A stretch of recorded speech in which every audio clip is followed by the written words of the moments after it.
June 1967. Eastern Hungary.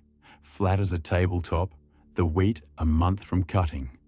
At Oxod, where the road crosses the Koros River on a concrete bridge, someone stopped and looked down. There was blood on the pavement. There was more on the railing, dried brown, and caught in the joints of the concrete lay 6 fragments of shattered safety glass, none of them bigger than a pea. The evening before, a 28-year-old woman had walked out through the gates of a shoe factory a few villages away and never reached home. The Koros gave her back soon enough. The bridge kept what her killer had left behind: blood and 6 small pieces of glass. By that June morning, a man named Janos Kirjak was in his 10th year behind the walls of the Chilag, the Star, the old prison at Szeged, serving a life sentence for the first murder in this story. He had confessed to that murder. He had twice been sentenced to hang for it, and he had nothing to do with it. The man who did, the man whose glass lay in the bridge joints, was at home in the next town, married, well-liked, building his family a house with his own hands. For 10 years, the papers that could have said all of this sat in closed files, because officially, there was nothing left to find. Officially, the killer had been caught in the summer of 1957. This is the story of a company town on the Tisza, and the 10 years its women were hunted while the state guarded the wrong verdict. 4 women were murdered. 2 survived.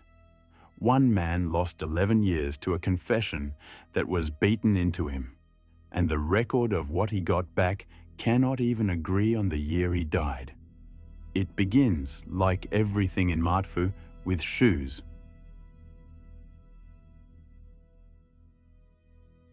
Martfu was not a town that grew. It was a town that was decided. Around 1940, the Bata shoe empire, the Czech giant that planted factory towns across the world the way other companies opened shops, put one down on the left bank of the Tisza. A plant, straight streets, neat workers' houses, all of it at right angles, all of it new. The main street is called Bata Street to this day. After the war, the state took the factory, and the sign came to say Tisza Shoe Factory. And under both flags, the town had exactly one reason to exist, and everyone in it walked to the same gates. Many of the workers were never Martfu people at all.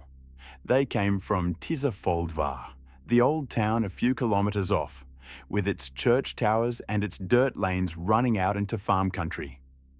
Between the two lay the flatland, the rail line, the canals, the cornfields, and the river turning slow and brown to the south.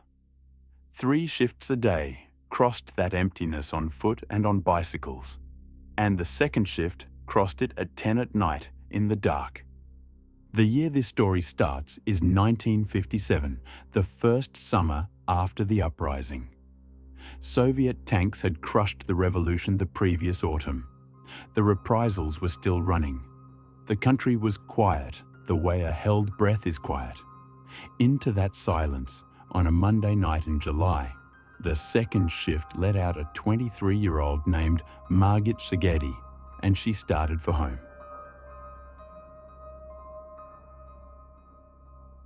Margit Szegedi worked in Workshop 47. She was 23, a farm family's daughter.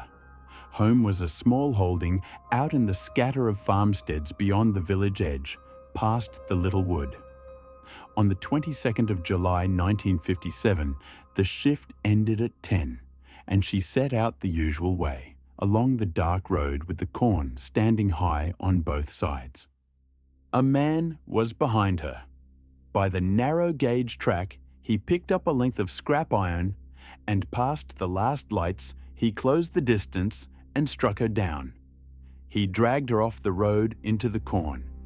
He beat her, he pulled the clothes from her, he choked her until she stopped moving, and then he put her, unconscious, face down into the water of the roadside drainage canal, a ditch the files call the Chezarok, and the water finished what his hands had started.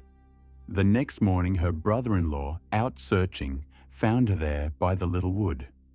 She had been perhaps 400 metres from her door. 3 days later, the county paper told the county. "A young Martfu girl has fallen victim to a depraved murder," said the report, and it guessed at the weapon, a sharp object, probably an axe.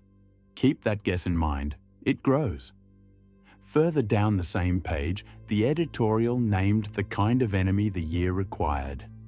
"We hope," it wrote, "that the human beast, the depraved murderer, will duly pay for his deed, and that our authorities will round up the dregs of society whom the counter-revolutionaries let loose upon the populace in October." 9 months after the tanks, even a murdered factory girl was politics first. A beast had been announced.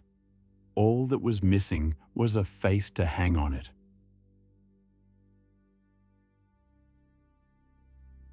The pressure came down the county like weather.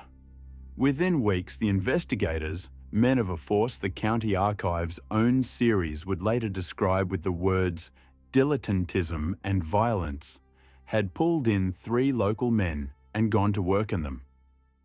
The one who broke was from Workshop 47. Janos Kyriak was in his early 30s, a semi-skilled worker on Margit's shift, a divorced man with a son. He had courted Margit Szegedy and she had turned him down. She wanted a bachelor, the file preserves the phrase, not a divorced man. When the detectives came asking where he had been that Monday night, he panicked and reached for the nearest respectable answer. He had eaten dinner at his mother's. They walked to his mother's farmhouse and asked her. The old woman told them the truth. "My son rarely comes to see me," she said. "I have not seen him in 2 weeks." It was an honest sentence, and it closed on her son like a trap.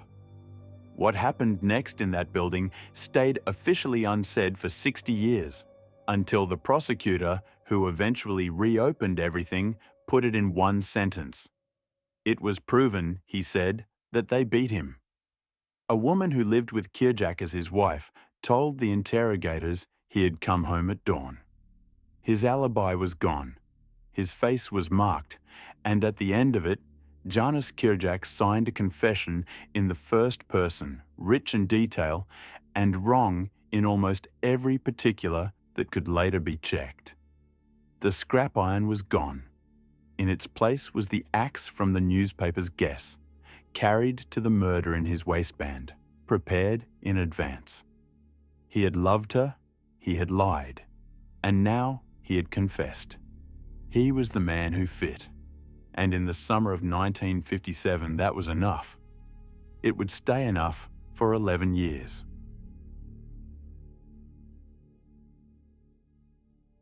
In the autumn, they took him out to the canal to perform it.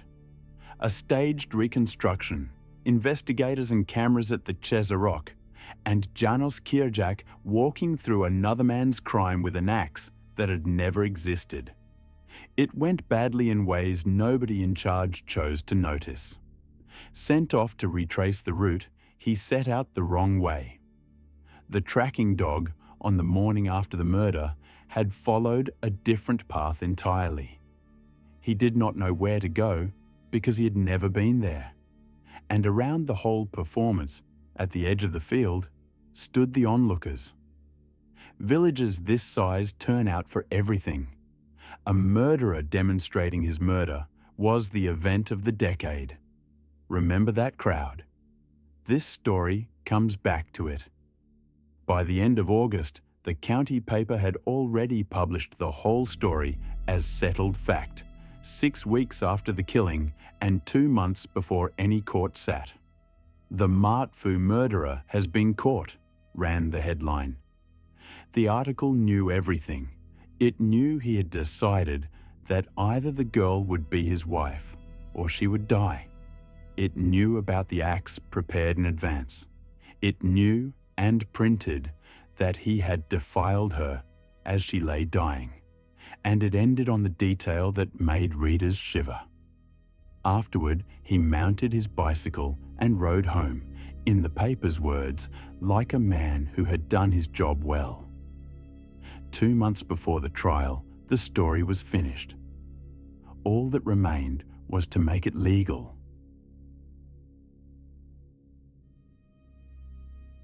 The trial opened in Szolnok that October, and for a day it went the way the script said. The accused admitted his guilt. Then the presiding judge asked him to describe the deed, step by step, and the script fell apart in open court. He could not do it. The county paper, to its credit, printed what the room saw. To the astonishment of the audience, the defendant could give no adequate account of his own crime, so much so that the court itself found the confession unfounded. He only stammered, the reporter wrote.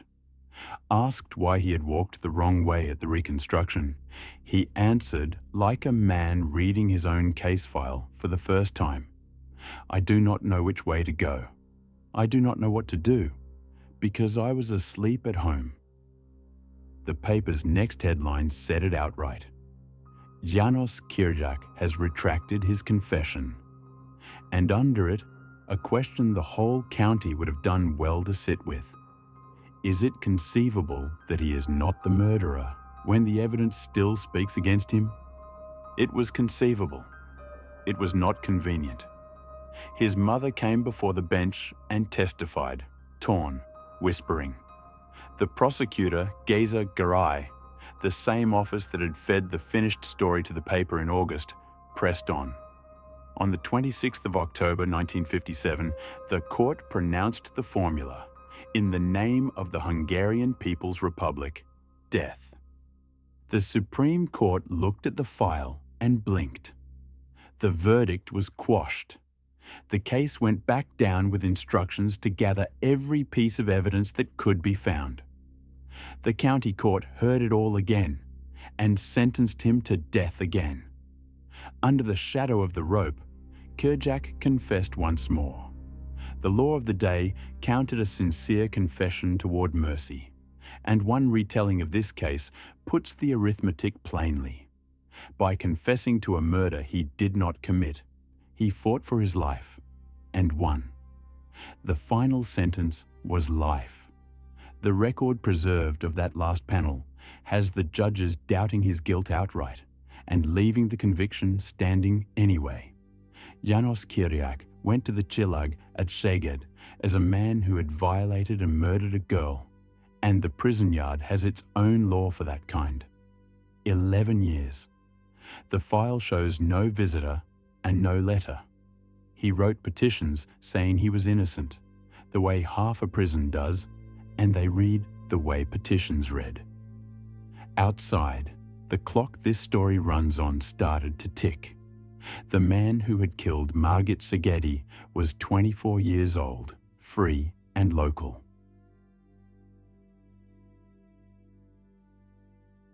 For 4 years, nothing. Whatever had come out of the dark along that road in 1957 kept still, and the town filed the fear away. Then, on the 5th of March 1962, a 20-year-old from Tisza named Ilona Sipos vanished on her way home. She was a lively girl. She knew how to laugh with men and how to shrug them off, and a court file of that era would hold even that against her. Her family went to the police. Whoever took the report never opened a file. There is no protocol of it at all. On the 4th of May, the Tisza gave her back downstream at Nagyrev. The autopsy said drowning, and the file was closed with a single word: suicide. The same file records what was found on the body. A torn strip of her own bra had been forced 3/4 of the way down her throat. Twine was knotted around her neck, and tied to the twine, a stone. The file says she did it to herself. It says that about a woman who went into the river gagged with a piece of her own clothing and weighted like a sack. The file says she did it to herself, And for years, whenever the crime scene photographs might have said otherwise, they could not be consulted because a laboratory technician had destroyed the negatives. One more line in the record of that spring. Among the people questioned and released was a truck driver from her own town who had sometimes given her rides on his motorbike. His name went back into the drawer with everything else. In the Star, János Kiriak began his 5th year. On the 13th of November, 1963, a 33-year-old woman was walking home from the 10 o'clock train at Homok, on the edge of Tisza Shoe. The records of the era keep married women under their husbands' names, so in every file she is Mrs. István Szabo. A hammer came down on her head, meters from her own door. Neighbours heard, lights came on, help reached her fast, and the surgeons kept her alive under a fractured skull. 4 months later, in March of 1964, on Martfu's Street in Tisza Shoe, a heavy blow glanced off the head of a 42-year-old Mrs. Joseph Sinka in the dark. She screamed, her attacker ran. She lived too. 2 women struck down at night, on the same few kilometers of ground, by the same kind of blow, within a bicycle ride of a murder and a drowning. No detective stood up and said the word series, because in the Hungary of 1964, the word did not officially exist. Crime was a disease of capitalism. A serial killer stalking a socialist factory town was not a police theory. It was an ideological impossibility, and the papers were not in the business of printing impossibilities. The women of the 2 towns were left with what they knew. The county's own retrospectives grant that not every attacked woman even filed a report. How many more there were is a number nobody owns. The road from the factory emptied earlier and earlier. János Kiriak, in the Star, began his 7th year.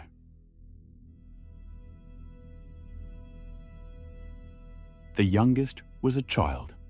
Eva Mehes, Evika to everyone, was 14 years old and already working at the shoe factory.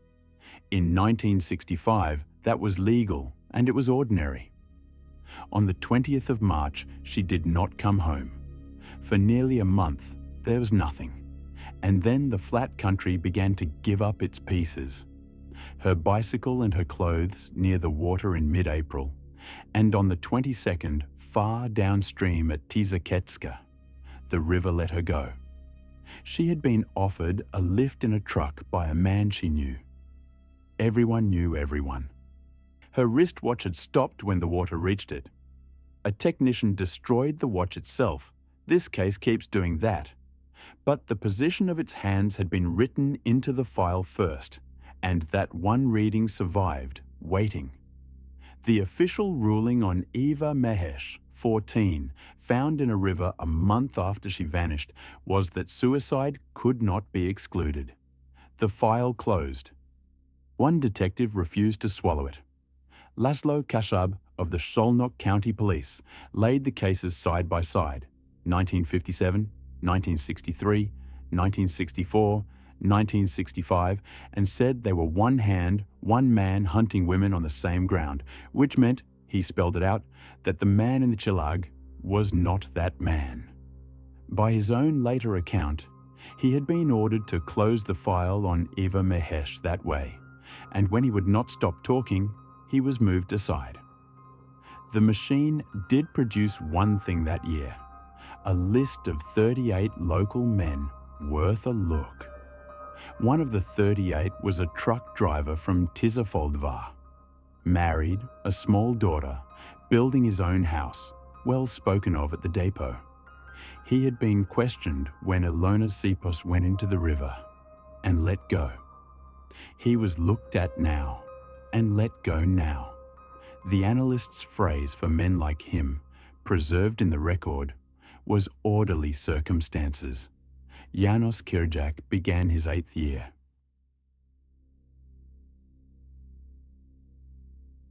The men who finally did the arithmetic were not policemen. Zoltán Szabo ran the investigation office of the county prosecution in Szolnok.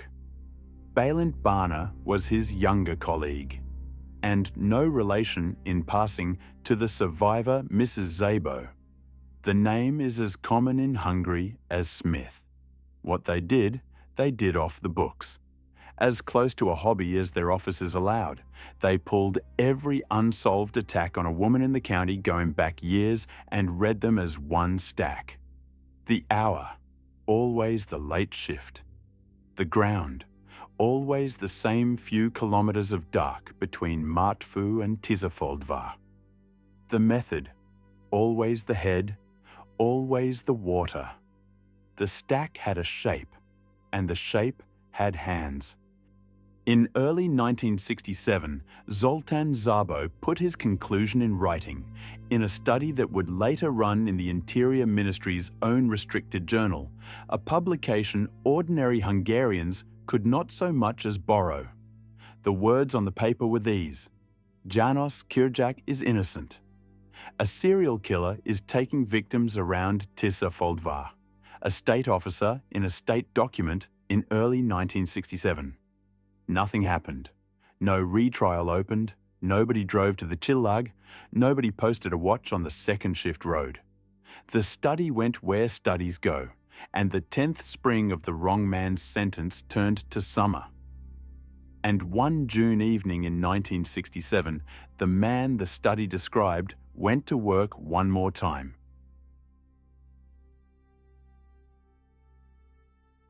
That morning, at the factory, a truck clipped the barrier chain at the gate, and the glass of the cab's side window burst over the seat. It was a small workday accident. The driver got the pane's remains knocked out and drove his route. The evening before, at a table in Tisza Shoe, that same driver and his brother-in-law had been drinking with a woman they both knew. Teres Penzes, 28, married, in the files, by the custom of the age, Mrs. Karoli Sekeres. That evening, the truck stood waiting at Gate 2 of the shoe factory. A known face leaned across and offered a lift home. It was dark. It was several kilometers she climbed in. He drove her into the empty country and strangled her in the cab. What was done to her afterward gets one sentence, because one is enough. He cut away her breasts, and they were never found. Then he drove south to the bridge at Oxod and put her over the railing into the Koros. This is the bridge from the beginning of this story. The blood was hers. The 6 pea-sized fragments of glass were the morning's broken side window, carried out of the cab on her clothes and her skin. The river gave her up quickly, and this time the dead woman came back armed. Under her fingernails and toenails, the pathologists found slivers of safety glass, the same glass as the bridge, the same glass as a certain cab, and pressed under one nail, a single fibre from a truck seat. 10 years of nothing, and now a trail you could follow like a hallway. János Kürcsák was in his 10th year.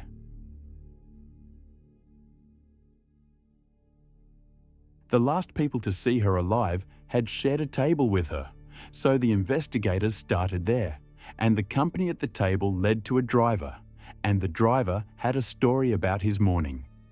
The barrier chain, the burst window. 8 weeks after the bridge, on the 11th of August, 1967, they arrested him. The driver's name was Peter Kovacs.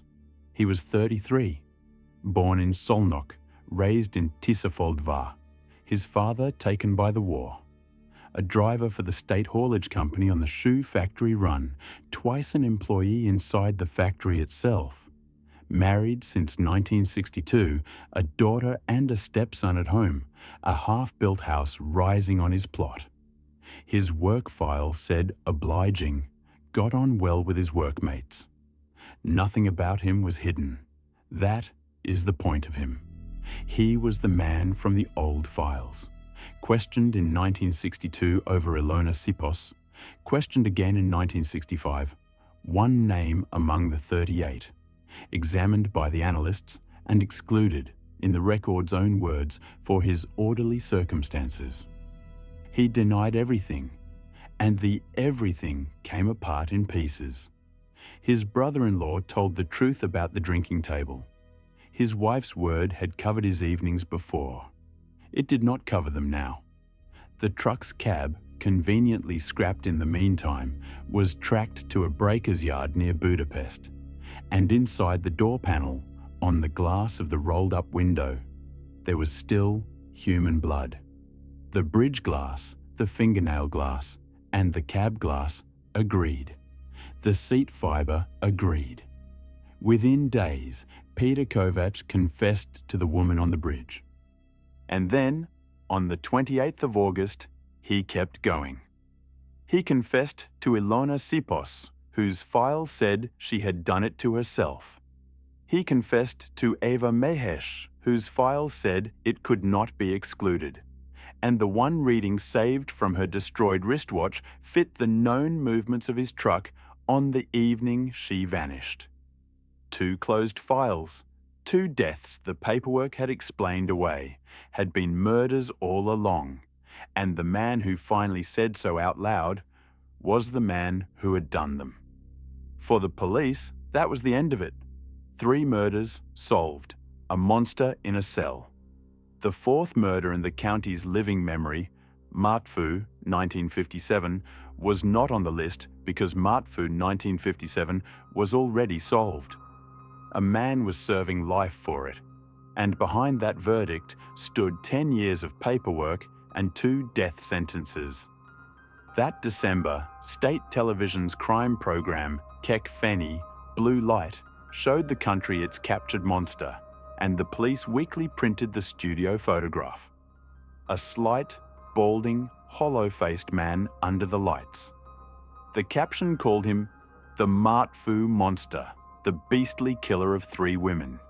3, the state's own arithmetic, typeset under his face, while Janos Kyriak sat in the Star beginning his 11th year.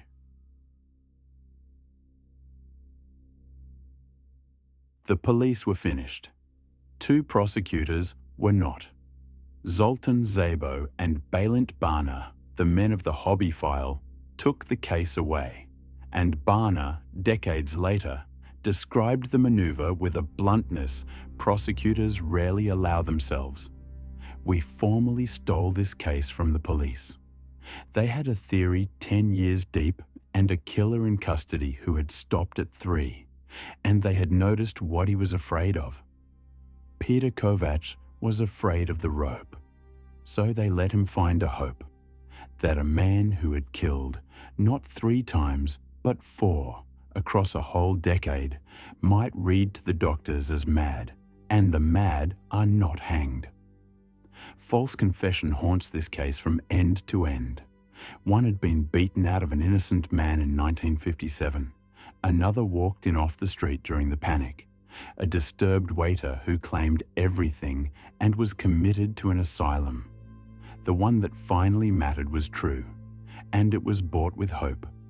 At the end of February 1968, Peter Kovac confessed to the murder of Margit Szegedy on the 22nd of July 1957. He knew the road. He knew the iron. In one session he spoke, unprompted, of the dead girl's great loose fall of hair, and a witness line in the 1957 file says the same thing in almost the same words.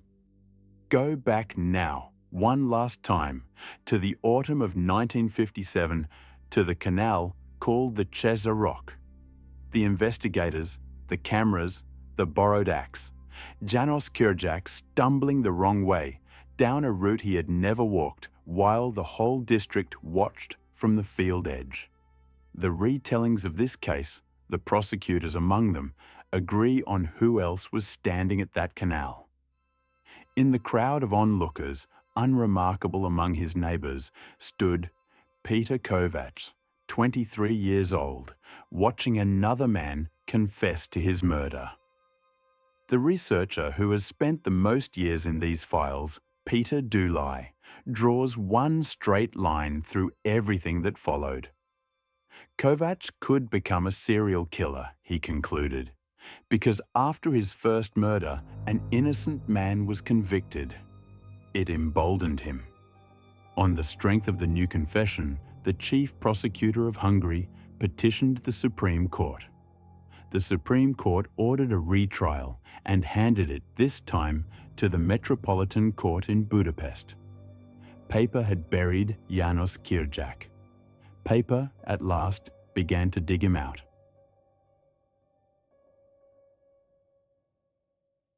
On the 12th of June 1968, the county paper that had once printed the axe, the motive, and the ride home like a man who had done his job well, carried a different headline. After all, he was not the murderer. The Metropolitan Court in Budapest, the panel of Judge Tibor Lukács, had acquitted János Kirjak of everything, finally and completely. The notice began, without any visible flinch, with the paper citing its own decade-old coverage, as we reported in detail more than 10 years ago. And it printed the court's autopsy of 1957. A confession ascribed to the accused's nervous state. Witness testimony full of contradictions nobody had resolved. Expert examinations that satisfied no one. Physical evidence handled so loosely that the court paused on one item, in its own words, an allegedly bloody jacket. 11 years of a man's life. And at the bottom of the file, an allegedly bloody jacket.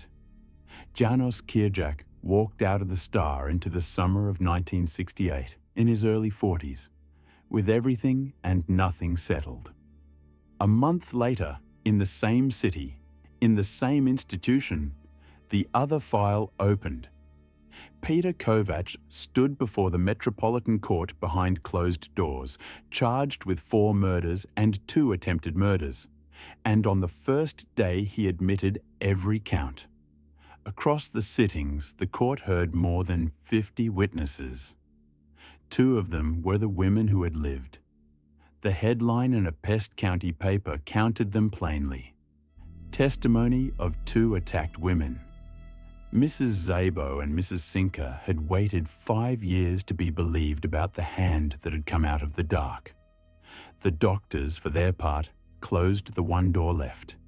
He had known exactly what he was doing, at every canal and every bridge.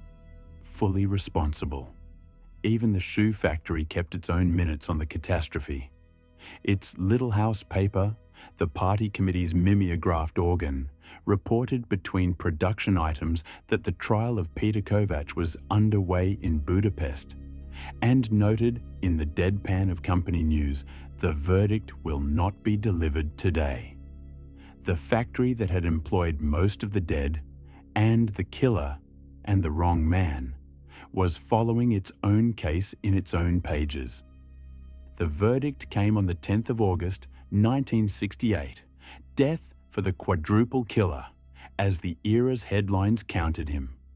The wire description that went around the country was 5 words long. A short, slightly balding man. In November, the Supreme Court upheld it. Clemency was refused. And on the 1st of December, 1968, Peter Kovacs was hanged.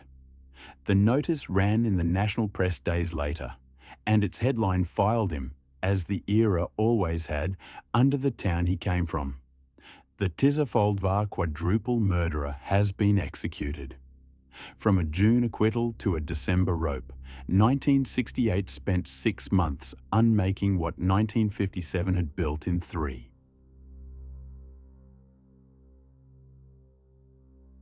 The court record's answer to the question everyone asks starts in 1948, when Peter Kovacs was 14 and a grown man abused him.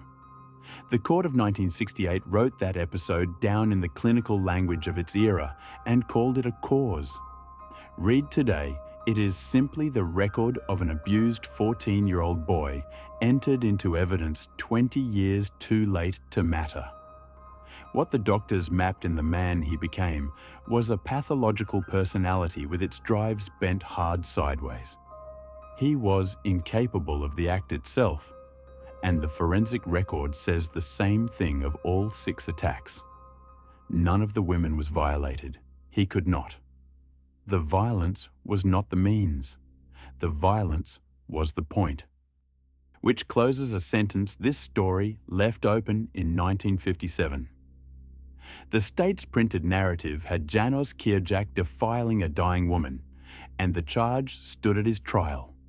The man who actually killed her never violated anyone in his life.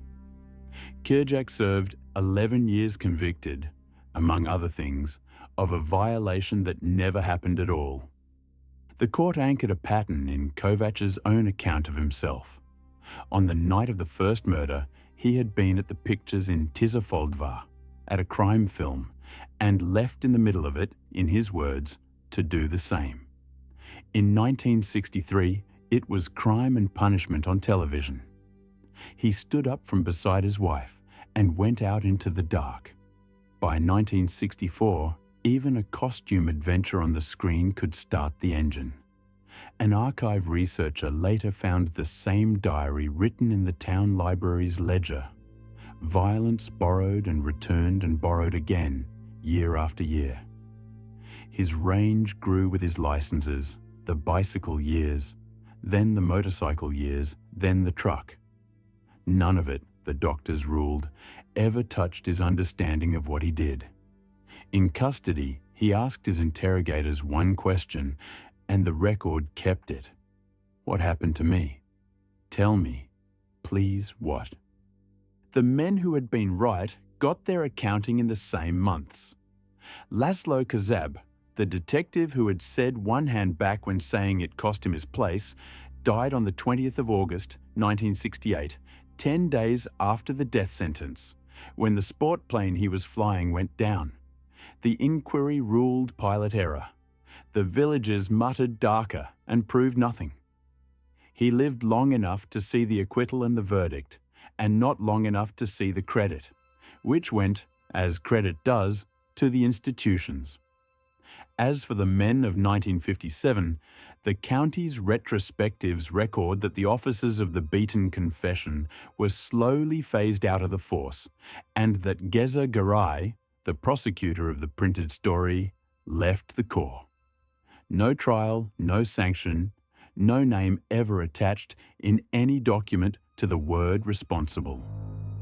The ledger of the mistake, though, is short and exact. After the wrong man was locked up, 3 more women were murdered and 2 barely lived. That is what the verdict of 1957 cost, on top of the 11 years. Janos Kierjak came home to Tisza Shoe in the summer of 1968 and did the only thing there was to do. He went back to the factory, among neighbours who remembered everything, and worked until his health gave out and a disability pension took him.